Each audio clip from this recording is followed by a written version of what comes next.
Bapak Ibu guru dan teman-teman sekalian, salam sehat bagi kita semua. Perkenalkan, nama saya Samuel Truman Nenggolan dari kelas 7C SMP Swasta Asisi Pematang Siantar. Saya akan menceritakan tentang kehidupan spiritual Santo Fransiskus Assisi.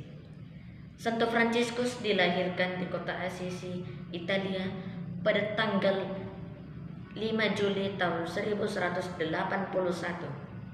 Nama ayah Santo Fransiskus ialah Pietro Bernardoni dan nama ibunya ialah Donna Pica. Ayahnya merupakan seorang bangsawan yang sangat sukses dan merupakan seorang pedagang kain yang sangat kaya raya. Sejak masa mudanya, Santo Fransiskus sering berpoya-poya dan menghamburkan uangnya. Dia juga sering bersenang-senang kepada kawannya demi menghabiskan waktu luangnya. Sejak menginjakkan usianya ke-20 tahun, dia pun akhirnya bertempur melawan kota Perugia, yang dimana saat itu terjadi pertempuran saudara antara kota Assisi dengan kota Perugia. Sayangnya, kota Assisi kalah lawan kota Perugia dan Santo Fransiskus menjadi tawanan perang selama 1 tahun.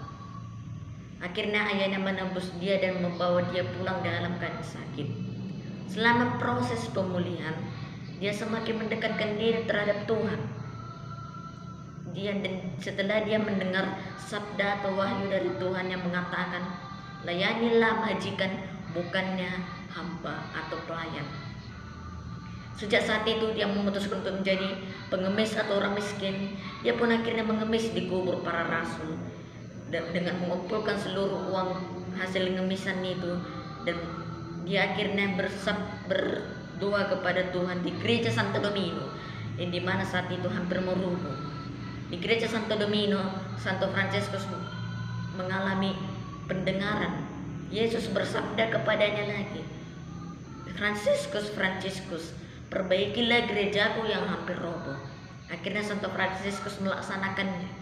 Dia pun akhirnya memperbaiki gereja Santo Domino dengan cara mengambil kain dari toko ayahnya dan menjual kudanya, dan juga hasil ngemisan itu dikasih kepada iman gereja Santo Domino. Akhirnya iman gereja Santo Domino menolak hal tersebut karena itu bukan merupakan hasil jerih payah kita. Akhirnya ayahnya sangat murka terhadap Santo Fransiskus dan mengurung Santo Fransiskus di dalam kamarnya sendiri. Akhirnya ibu Santo Fransiskus yang bernama Donna Pica membebaskan Santo Fransiskus. Dan Santo Fransiskus pun lari ke gereja di bawah perlindungan uskup agung. Akhirnya ayahnya dengan murka menyusul ke gereja dan dia akhirnya mengancam Santo Fransiskus dan menuntut apa yang telah diambil Santo Fransiskus supaya dibayar. Akhirnya Santo Fransiskus membuka bajunya dan memberikan kepada ayahnya apa yang telah dia terima sebelumnya. Dan itu pertanda bahwa Santo Fransiskus memutuskan hubungannya dengan ayahnya dan menjadi oblatus atau pelayan Tuhan. Dia pun akhirnya menginjili ke pelosok-pelosok negeri dengan baju yang compang-camping, membentuk ordo baru.